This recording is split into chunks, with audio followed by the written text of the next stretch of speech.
l'environnement nécessaire pour que cette personne puisse mobiliser au mieux son expertise et la rendre la plus utile possible. Donc il y a eu plusieurs programmes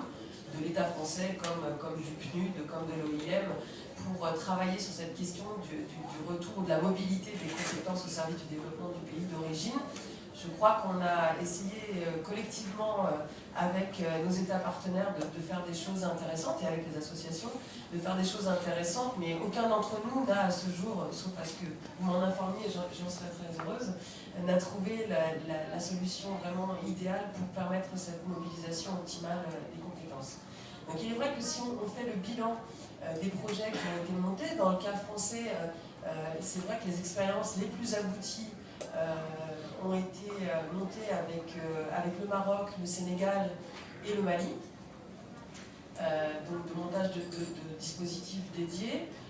dans des conditions d'investissement différentes des trois États concernés, qui avaient un niveau de dialogue et de concertation plus ou moins grand avec le gouvernement français, avec des diasporas structurées de manière différente également, puisque dans le cas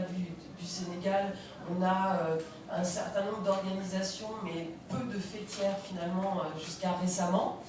Dans le cas du Mali, les choses sont beaucoup plus structurées, on dira, avec une multitude d'associations qui sont, elles, regroupées en fêtières. Et dans le cas du Maroc, avec un certain nombre d'organisations qui ressortent et beaucoup de petites associations qui travaillent également sur le terrain sans être parfois soutenues ni par l'État français, ni par les collectivités locales.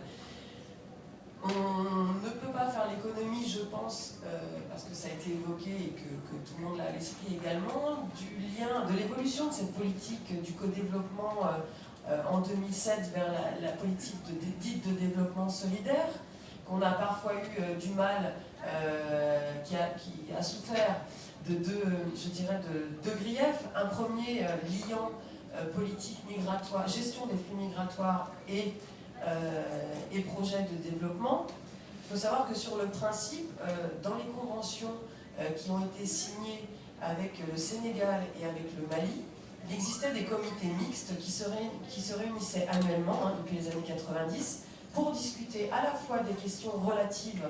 à la circulation des personnes, qu'elles soient régulières ou irrégulières entre les deux États, mais également des questions relatives à la vie des ressortissants en France, avec des sujets aussi difficiles que l'insertion des secondes générations et que la question de la polygamie notamment, qui n'était pas forcément un sujet tout à fait aplani de discussion entre les collègues fonctionnaires des deux pays, et également ces projets de développement portés par les diasporas. Donc, ce qui veut dire que le lien à la base entre ces questions n'était pas nécessairement polémique. Donc je tiens à le dire et à dire également que les projets qui ont été mis en œuvre dans le cadre de ces accords de gestion circulaire, de gestion concertée des flux migratoires, je parle des projets de développement, sont des projets de développement stricto sensu, qui n'ont comme indicateur d'impact, là encore c'est la praticienne du développement qui parle, que des objectifs de développement. Donc je sais que c'est une ligne de fracture idéologique assez forte et un grief, je peux en discuter tout à fait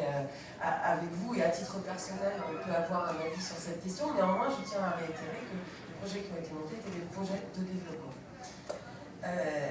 Pour finir, peut-être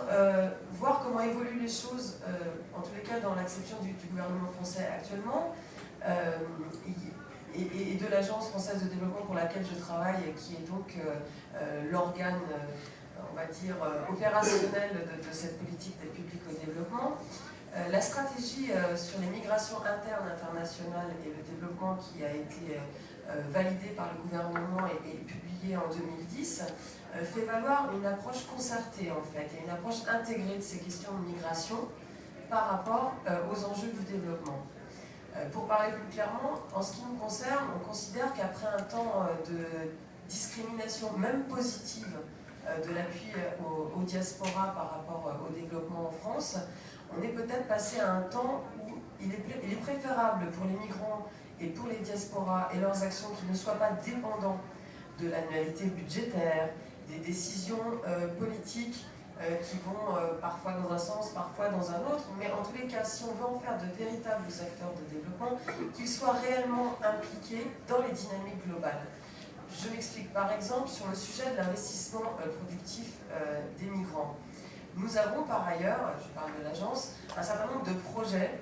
d'appui à la création d'entreprises par les nationaux, au Sénégal, au Burkina, au Mali, au Cameroun, dans un certain nombre de pays qui sont concernés par notre Assemblée aujourd'hui. Ces projets peuvent tout à fait intégrer les projets issus de la diaspora. Pour peu qu'en France, il existe un accompagnement, qu'on puisse orienter les porteurs de projets vers ces dispositifs. Pour peu aussi que ces dispositifs sur place, que les États d'origine soient ouverts à cette collaboration et à intégrer les diasporas comme de véritables acteurs de leur propre politique publique. C'est vraiment pour nous un enjeu important. Nous en sommes là de notre réflexion et de notre travail. Il y a un travail qui est en cours notamment avec le Sénégal pour essayer d'avoir cette approche intégrée, essayer de faire en sorte que la famille des acteurs non gouvernementaux qui incluent celle de la diaspora, elle ne soit pas toujours le parent, mais le parent pauvre de ces politiques à qui on octroie une place par moment et on la retire à d'autres, mais qui soit pleinement intégrée pour que la question ne se pose plus. On en est à ce stade-là, je pense, au niveau de la France. Je vous remercie.